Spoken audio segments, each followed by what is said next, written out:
Hello, hello, wherever you are. Dear family and friends, we are coming to the end of our short but lovely tour of some of the beautiful corners of France.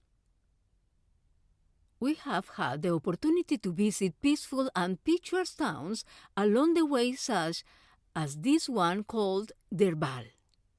Derval is a town that produces calm with its lovely old buildings, offering a serene atmosphere. Also, this other one called Sion-les-Mines, where the peaceful vibe continues, and a larger town, Chateaubriand, which, although a bit busier, still maintains its tranquility. Each of these places give us an idea of the slower pace of life in rural France. In addition to these lovely towns, we have had the chance to visit two of the country's most significant cities, which are rich in history. Nantes, with its stunning cathedral, and its medieval fortress, the famous Castle of Dukes of Brittany, is truly a historical gem. Finally, we visit Rennes, a vibrant city, where we had the chance to explore some of its charming cobblestone streets and admire a few medieval buildings. If you didn't see them yet, you can give a look of these fascinating cities in the previous chapter. This is the front of the hotel, and along this street we begin our last tour of the tourist center of Rennes. As we walk, I am drawn to a beautiful building that stands out with its unusual exterior decoration.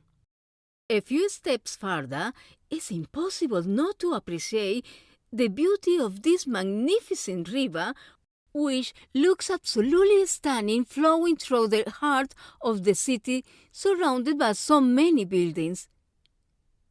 Rennes is a city that thrives on constant movement and energy. Back to the hotel, we notice a long and unusual white roof.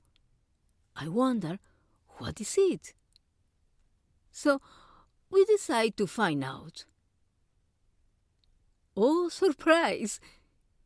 It was the modern Rennes railway station in the central part of the city. This station is a key hub for the TGV Système Français high-speed rail network. These trains travel at a speed of 300 kilometers per hour, making the trip to Paris in just over 2 hours. Beautiful little square by one of the exits. Please excuse the slightly cloudy images due to the rain. We are currently leaving Rennes. But first, I want to share some more views of this beautiful city, which captivates with its mix of building styles.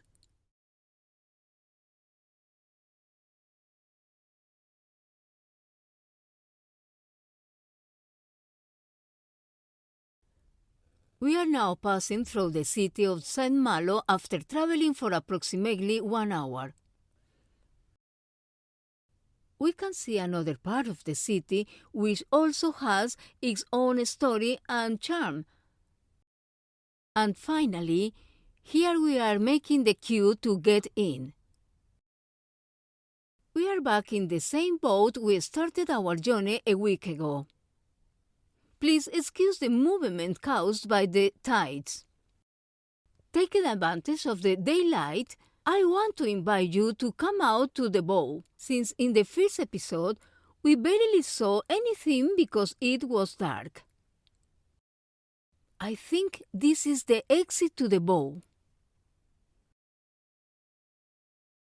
Oh, yes, this is it.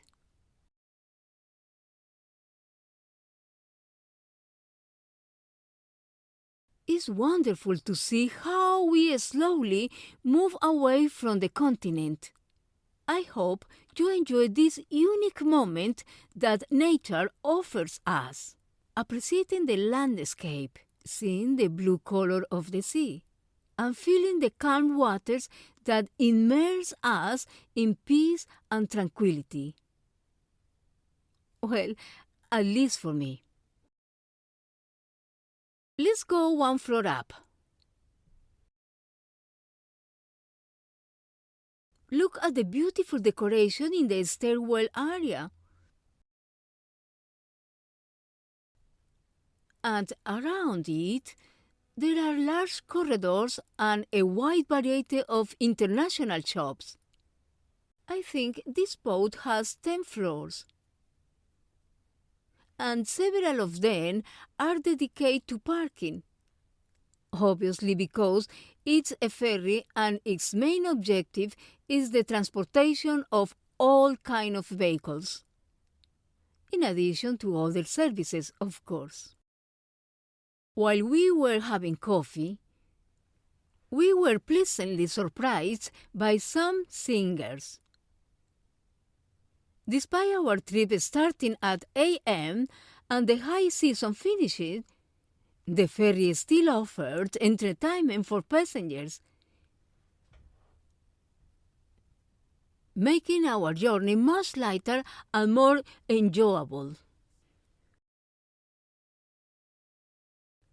We are near to end our trip and arriving to England with Portsmouth in sight.